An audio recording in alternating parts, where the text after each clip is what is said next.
ಬಲ್ಗಡೆಗೆ 1,000 ರೂಪಾಯಿ ನೋಟ್ ಬಿದ್ದಿರುತ್ತೆ. ನೀನ್ ಯಾವ್ದು ಎತ್ಕೊಂತೀಯಾ? ಸುಬ್ಬು, ಈ ಆನ್ಸರ್ ತುಂಬಾ ಈಸಿ. ನನ್ನ ನೆನ್ಪೆದ್ದಿ ಅನ್ಕೊಂಡಿದ್ಯಾ? ನೋಡ್ ಹೇಗೆ ಆನ್ಸರ್ ಕೊಡ್ತೀನಿ ಅಂತ. ಬಲ್ಗಡೆ ಇರೋ 2,000 ರೂಪಾಯಿ ನೋಟ್ಗಳನ್ನ ಎತ್ಕೋತೀನಿ. ಅಯ್ಯಯ್ಯೋ ಶ್ರೀವಲ್ಲಿ, ಇನ್ನೊಂದ್ ಸ್ವಲ್ಪ ಯೋಚನೆ ಮಾಡಿ ಉತ್ತರ ಕೊಡ್ಬೇಕು ತಾನೆ. ನಾನ್ ನಿನ್ ಜಾಗದಲ್ಲಿ ಇದ್ದಿದ್ರೆ ಬಲ್ಗಡೆ ಇರೋ 2 1,000 ನೋಟು, ಎಡಗಡೆ ಇರೋ 1,000 ನೋಟು 3 ಎತ್ಕೊಂಡ್ಬಿಡ್ತಿದ್ದೆ. ರೋಡಲ್ಲಿ ಹೋಗ್ತಿರ್ಬೇಕಾದ್ರೆ ಫ್ರೀಯಾಗಿ ದುಡ್ಡು ಬಿದ್ದಿದ್ರೆ ಎಲ್ಲ ಎತ್ಕೊಳ್ಳೋ ಜಾಣ್ತನ ಅಲ್ವಾ? ಹೌದಲ್ವಾ? ಇದ್ ನನಗ್ ಗೊತ್ತೇ ಆಗ್ಲಿಲ್ಲ. ಏನ್ ಸುಬ್ಬು, ನಾನ್ ಹೇಳಿರೋ ಆನ್ಸರ್ ಕರೆಕ್ಟ್ ಅಲ್ವಾ? ಇಬ್ರು ಆನ್ಸರ್ ತಪ್ಪಾಗಿ ಹೇಳಿದಿರಾ. 1,000 ರೂಪಾಯಿ ನೋಟ್ ಎಲ್ಲಿದೆ? ಬ್ಯಾನ್ ಆಗಿಲ್ವಾ? ನಾವು ದಾರಿಲಿ ಹೋಗುವಾಗ ಎಲ್ಲಿಗೆ ಹೋಗ್ತಿದೀವಿ ಅನ್ನೋದ್ರ ಬಗ್ಗೆ ಮಾತ್ರ ಯೋಚನೆ ಇರಬೇಕು. ಆ ಕಡೆ ಈ ಕಡೆ ನೋಡ್ಕೊಂಡು ಹೋಗ್ಬಾರ್ದು. ಆಯ್ತು, 2ನೇ ಪ್ರಶ್ನೆ ಕೇಳ್ತೀನಿ. ಮೊದಲನೇದಕ್ಕೆ ಆಲ್ರೆಡಿ ತಪ್ಪು ಉತ್ತರ ಕೊಟ್ಬಿಟ್ಟಿದೆ. ಹೂ ಸುಬ್ಬು, ಕೇಳು ಕೇಳು, ನಾನ್ ಕೊಡ್ತೀನಿ. ಎಡಗೈಲಿ 1 kg ಹತ್ತಿ ಇರುತ್ತೆ,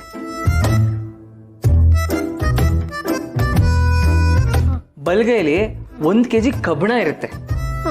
ಯಾವ್ದು ತೂಕ ಜಾಸ್ತಿ? 1 kg ಹತ್ತಿ ಇರುತ್ತೆ ಎಡಗೈಲಿ, ಬಲಗೈಲಿ 1 kg ಕಬ್ಬಣ ಇರುತ್ತೆ. ತೂಕ ಯಾವ್ದು ಜಾಸ್ತಿ? ಸುಬ್ಬು, ಇದು ತುಂಬಾ ಈಸಿ ಆನ್ಸರ್ ಸುಬ್ಬು. ನೋಡು, ಒಂದ್ ಕೈಲಿ ಹತ್ತಿ ಇರುತ್ತೆ, ಇನ್ನೊಂದ್ ಕೈಲಿ ಕಬ್ಬಣ ಇರುತ್ತೆ. ಇವೆರಡರಲ್ಲಿ ಕಬ್ಬಣ ತಾನೇ ತೂಕ ಜಾಸ್ತಿ.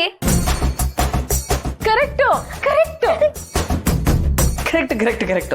1 kg ಹತ್ತಿ 1 kg ಕಬ್ಬಣ ಎರಡು ಒಂದೇ ತೂಕ ಇರುತ್ತೆ ತಾನೆ, ಸಮವಾಗಿರಲ್ವಾ?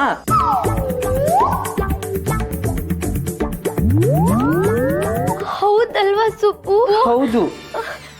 ಸುಬ್ಬು, ಸರಿ, ಈಗ 3ನೇ ಪ್ರಶ್ನೆ ಕೇಳ್ತೀನಿ. ತುಂಬಾ ಇಂಪಾರ್ಟೆಂಟ್ ಕ್ವಶನ್, ಕರೆಕ್ಟ್ ಆಗಿ ಕೇಳಿಸ್ಕೋಬೇಕು. ಸರಿ ಸುಬ್ಬು, ಕೇಳು ಕೇಳು ಕೇಳು. ನೀನು ಕೆಲ್ಸಕ್ಕೆ ಅಂತ 2 ವೀಲರ್ ಅಲ್ಲಿ ಬರ್ತಾ ಇರ್ತೀಯ, ಹೆಲ್ಮೆಟ್ ಹಾಕಿರಲ್ಲ. ಪೊಲೀಸ್ ನಿನ್ನ ಹಿಡಿದು ಬಿಡ್ತಾರೆ. ಡಾಕ್ಯುಮೆಂಟ್ಸ್ ತೋರಿಸು, ಅದು ತೋರಿಸು, ಇದು ತೋರಿಸು ಅಂತ ನೀನು ಬಿಡೋದೇ ಇಲ್ಲ. ಅವಾಗ ಏನ್ ಮಾಡ್ತೀಯ? ಏನ್ ಮಾಡ್ತೀನ ಸುಬ್ಬು? ಮಿನಿಸ್ಟರ್ ಮನೇಲಿ ಕೆಲಸ ಮಾಡೋಳು ನಾನು, ಮಿನಿಸ್ಟರ್ PA ಗೆ PA ನಾನು. ನನ್ನನ್ನೇ ಹಿಡಿದಿದ್ಯಾ, ನಿನ್ನ ಟ್ರಾನ್ಸ್ಫರ್ ಮಾಡಿಸ್ಬಿಡ್ತೀನಿ ಅಂತ ಆವಾಜ್ ಹಾಕ್ತೀನಿ. ಸುಬ್ಬು, ಕೆಲ್ಸಕ್ ಬರತ್ ತಾನೇ ಇಂಪಾರ್ಟೆಂಟು ಅಲ್ವಾ ಶ್ರವಣಿ?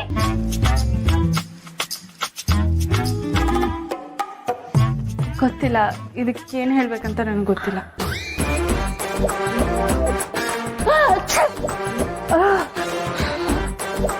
ಇದೆಲ್ಲ ಬೇರೆ ಮಿನಿಸ್ಟರ್ ಹತ್ರ ನಡಿಬೋದೇನೋ, ಆದ್ರೆ ನಮ್ಮ ಯಜಮಾನ್ ಹತ್ರ ನಡೆಯಲ್ಲ. ಅಂಥದ್ರಲ್ಲಿ ನಾನು ಮಿನಿಸ್ಟರ್ ಮನೇಲಿ ಕೆಲಸ ಮಾಡ್ತಾ ಇದ್ದೀನಿ, ಅದು ಇದು ಅಂತೆಲ್ಲ ಅವ್ರ ಹತ್ರ ಹೇಳ್ಕೊಂಡು ಕೂರ್ತೀಯಾ? ಯಜಮಾನ್ರು ನೀನು ಈ ಥರ ಇದೆಯಾ ಅಂದರೆ ನೀನು ಹತ್ತಿರಕ್ಕೆ ಸೇರಿಸಲ್ಲ, ಗೊತ್ತಾ ನಿನ್ಗೆ ಅದನ್ನ? ಯಜಮಾನ್ ಹೆಸರನ್ನ ಎಲ್ಲೂ ನೀನು ದುರುಪಯೋಗ ಪಡಿಸ್ಕೊಳ್ಳೇಬಾರ್ದು. ತಾವು ಕಾಮನ್ ಸೆನ್ಸ್ನ ತುಂಬ ಚೆನ್ನಾಗಿ ಓದ್ಕೊಂಡ್ಬಂದು ಎಲ್ಲದಕ್ಕೂ ತಪ್ಪು ಉತ್ತರ ಕೊಟ್ಟು ಇಂಟರ್ವ್ಯೂನಲ್ಲಿ ಫೇಲ್ ಆಗಿದ್ದೀರಾ. ಇವಾಗ ನೀವು ಹೊರಡ್ಬೋದು. ಇಲ್ಲ, ಎಲ್ಲ ಮೋಸ ಇದು. ನೀನು ಬೇಕು ಅಂತಾನೆ ನನ್ನ ಫೇಲ್ ಮಾಡಿರೋದು. ನಾನು ಓದಿರೋ ಬುಕ್ಕಲ್ಲಿ ಯಾವ್ದು ಇರ್ಲಿಲ್ಲ.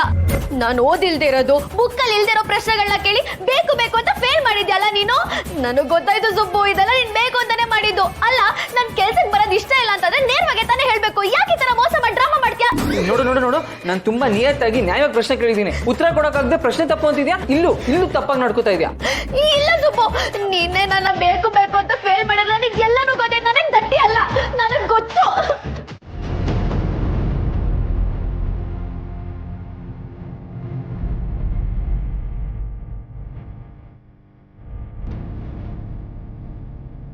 ಬನ್ನಿ, ಬಂದ್ರಾ? ಬನ್ನಿ ಬನ್ನಿ. ಪಾಪ ನಿಮ್ ಮಗಳನ್ನ ನನ್ನ ಮಗನಿಂದ ಚೂ ಬಿಟ್ಟು ನನ್ನ ಆಸ್ತಿ ಪಾಸ್ತಿ ಎಲ್ಲ ಹೊರ್ಕೋಬೇಕು ಅಂತ ಸಂಚು ಮಾಡಿ ಇವಾಗ ಏನು ಗೊತ್ತಿಲ್ಲ ಅನ್ನೋ ಹಾಗೆ ಮಳ್ಳಿ ತರ ನಿಂತಿದ್ದೀರಲ್ಲ, ನಾಚಿಕೆ ಆಗಲ್ವಾ ನಿಮ್ ಜನ್ಮಕ್ಕೆ?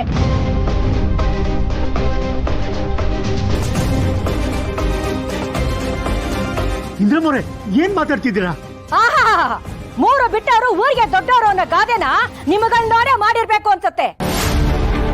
ನಿಮಗೆ ಮಾನ ಮರ್ಯಾದೆ ಇಲ್ದೆ ಮಗಳನ್ನ ಮುಂದೆ ಬಿಟ್ಟು ನನ್ನ ಮನೆ ಸರ್ವನಾಶ ಮಾಡಕ್ ಹೊಟ್ಟಿದ್ದೀರಲ್ಲ, ಇಂಥವ್ರ ಮುಂದೆ ಇನ್ ಹೇಗಯ್ಯ ಮಾತಾಡ್ಬೇಕು ನಾನು? ಏನೇ ಮಾಡ್ದೆ? ಏನೇ ಇದೆಲ್ಲ?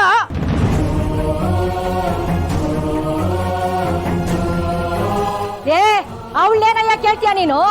ನೀನ್ ಏನ್ ಹೇಳ್ಕೊಟ್ಟಿರ್ತೀಯೋ ಅದನ್ನೇ ಅವಳು ಕಲ್ತಿರ್ತಾಳೆ.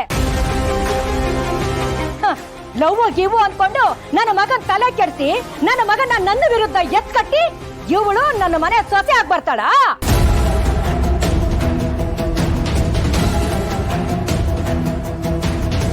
ಅಯ್ಯೋ ಇಂದ್ರಮ್ಮವ್ರೆ, ಇಲ್ಲೇನ್ ನಡೀತಿದೆ, ಇಲ್ಲೇನ್ ಆಗ್ತಿದೆ ಒಂದು ಅರ್ಥ ಆಗ್ತಿಲ್ಲ. ದಯವಿಟ್ಟು ಒಳಗ್ ಬನ್ನಿ, ಕೂತ್ಕೊಂಡು ಮಾತಾಡೋಣ. ಯಾವ ಸುಮ್ನಿರ್ತೀಯ? ನಾನು ಒಳಗ್ ಕುತ್ಕೊಂಡು ಮಾತಾಡೋದಕ್ಕೆ ನಿಮ್ಮ ಮನೆ ಸಂಬಂಧ ಬೆಳ್ಸಕ್ ಬಂದಿದ್ದೀನ ನಾನು. ನಿಮ್ಮ ಯೋಗ್ಯತೆ ಏನು, ನೀವೆಂಥವ್ರು ಅನ್ನೋದು ಇಡೀ ಊರಿಗೆಲ್ಲ ಗೊತ್ತಾಗ್ಲಿ. ನೋಡಿಲಿ, ಹೆಣ್ಣು ಮಕ್ಕಳನ್ನ ಹದ್ಬರ್ತಲ್ಲಿ ಇಟ್ಕೊಳ್ಳೋ ಯೋಗ್ಯತೆ ಇಲ್ಲ ಅಂದ ಮೇಲೆ 3 ಗಂಟೆ ಹಾಕಿ ಕಂಡವ್ರ ಮನೆ ಕಳ್ಸ್ಬಿಡ್ಬೇಕು.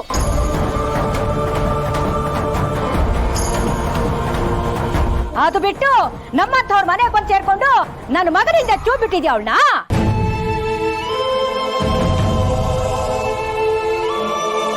ಅಮ್ಮ ತಾಯಿ, ನಿನಗಿರೋದು ಒಬ್ಳೇ ಮಗಳು. ಅವಳು ನಮ್ಮನೆ ಮಗನ ಹಿಂದೆ ಓಡಾಡ್ತಿದ್ದಾಳೆ ಅನ್ನೋದನ್ನ ತಾವು ಮರಿಬಾರ್ದು.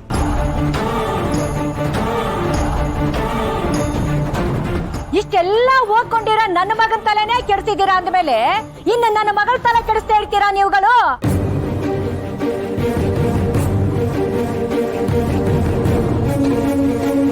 ನೀವೆಲ್ಲ ಸೇರ್ಕೊಂಡೆ ನನ್ನ ಮಗಳು ತಲೆ ಕೆಡಿಸಿ ಸುಪ್ಪು ಹಿಂದೆ ಅರಿಯ ಹಾಕಿ ಮಾಡಿರೋದು. ಫ್ರಾಡ್ ಫ್ರಾಡ್ ಫ್ಯಾಮಿಲಿ ನಿಮ್ದು.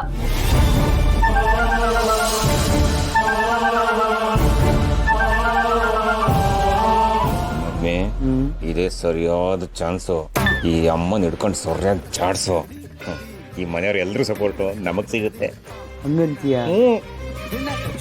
ಏನಮ್ಮ ನೀನು ನಮ್ ಬೇಗ್ರನೆ ಬಾಯಿಗೆ ಬಂದಂಗ್ ಬೈತೀಯಾ?